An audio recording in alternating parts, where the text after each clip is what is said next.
समाज मनाचा वेध आणि आपुलकीची सेवा देणारे आपले news channel Erala news. Sangli जिल्ह्यातील भाजप आमदार तथा माजी मंत्री सुरेश भाऊ खाडे यांच्याकडून बाळूमामा देवालयात मारुती इको कंपनीची अंदाजे 6.5 लाख रुपये किमतीची अँब्युलन्स गाडी अर्पण करण्यात आली। जनसेवा हीच ईश्वर सेवा हे वृत्त जोपासून आमदार खाडे यांनी केलेले हे कार्य कौतुकास्पदच असल्याची चर्चा उपस्थित भक्तांमध्ये होत होती। काही दिवसांपूर्वी आमदार खाडे बाळूमामा मंदिरास भेट देऊन दर्शनास घेण्यासाठी आले होते। त्यावेळी येथील अँब्युलन्स बंद असल्याचं त्यांच्या कानावर आले। त्यावेळी त्यांनी आपण या देवालयास अँब्युलन्स प्रदान करण्याचा मनोदय व्यक्त केला। त्यासोबतच नुकताच देवालय समितीने अँब्युलन्स सेवा फ्री हा घेतलेला निर्णय त्यांना आवडल्यामुळे त्यांनी तत्काळ सहकुटुंब येऊन अँब्युलन्स प्रदान केली।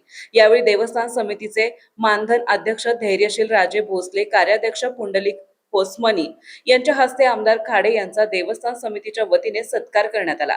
बाळूमामा देवालयास अँब्युलन्स अर्पण करण्याचे काम कौतुकास्पद असल्याचा गौरव उद्गार बाळूमामा देवालय अध्यक्ष धैर्यशील भोसले, कार्याध्यक्ष पुंडलिक पोस्मनी यांनी यावेळी काढले। यावेळी देवालयाचे ट्रस्टी दिलीप पाटील, दिनकरराव कांबळे, रावसाहेब कोनकेरी, संदीप मगदूम, दत्तात्रय पाटील, यशवंतराव पाटील, संभाजी पाटील, मंदिराची मुरारी पुजारी आदी मान्यवर उपस्थित होते। संजित कदम यांनी आभार मानले। दरम्यान ओळखपत्र देण्याच्या बहाण्याने तरुणीला बोलावून तिचे फोटो आणि व्हिडिओ व्हायरल करण्याची धमकी देत वारंवार अत्याचार केल्याचा धक्कादायक प्रकार उघडकीस आला। या प्रकरणी मुरगुड पोलीस ठाण्यात 4 जणांविरुद्ध गुन्हा दाखल करण्यात आला असून पुढील तपास सुरू आहे।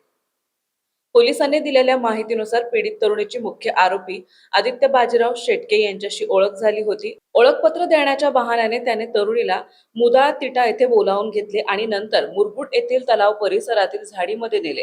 तिथे तिचे फोटो काढून ते एडिट करून सोशल मीडियावर व्हायरल करण्याची धमकी देण्यात आली। बदनामीची भीती दाखवत त्याने तिच्यावर अत्याचार केल्याचा आरोप फिर्यादीत करण्यात आलाय।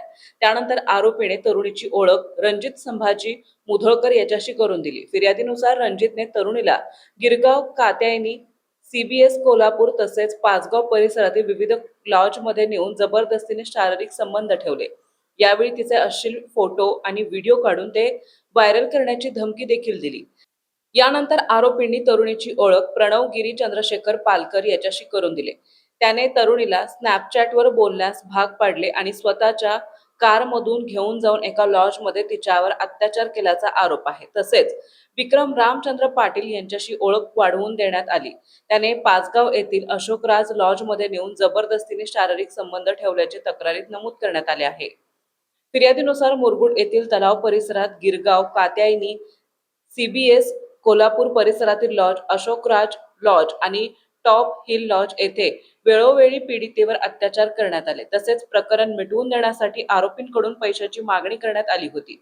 पैसे दिल्यानंतरही मोबाईलमधील फोटो आणि व्हिडिओ डिलीट केले जाणार नसल्याची धमकी देऊन पीडितेचे मानसिक छळ करण्यात आल्याचा आरोपही करण्यात आलाय। गेल्या 6 ते 7 महिन्यांपासून हा प्रकार सुरू असल्याचं फिर्यादीत नमूद करण्यात आलंय। अखेर हा त्रास असह्य झाल्यानंतर पीडितेने मुरगुड पोलीस ठाण्यात तक्रार दाखल केली आहे। पीडितेच्या फिर्यादीवरून मुरगुड पोलिसांनी 4ही आरोपींविरुद्ध भारतीय न्याय संहितेच्या विविध कलमान्वये गुन्हा दाखल केला असून पुढील तपास सहाय्यक पोलीस निरीक्षक क्रांती पाटील करीत आहेत। दरम्यान या गंभीर प्रकरणाच्या तपासाचा आढावा घेण्यासाठी कोल्हापूर जिल्ह्याचे पोलीस अधीक्षक नितोत्पाल यांनी मुरगुड पोलीस ठाण्याला भेट देऊन अधिकाऱ्यांकडून माहिती घेतली। या प्रकरणाचा पुढील तपास मुरगुड पोलिसांकडून सुरू आहे। तथापि आरोपी प्रणव गिरी यांची आई प्राध्यापिका ऐश्वर्या पालकर या शिक्षण क्षेत्रामध्ये तसेच महिला दक्षता समितीमध्ये असून त्यांचा मुलगा अशा प्रकारे असल्यानंतर त्या विद्यार्थ्यावर काय संस्कार करणार अशी संतप्त प्रक्रिया राधानगरीमध्ये उमटत आहे। त्याचबरोबर हे प्रकरण मिटवण्यासाठी आरोपींकडून जोरदार प्रयत्न सुरू असल्याची चर्चा देखील परिसरामध्ये होत आहे। एरळा न्यूज साठी प्रतिनिधी सर्जेराव भाट, मुरगुड।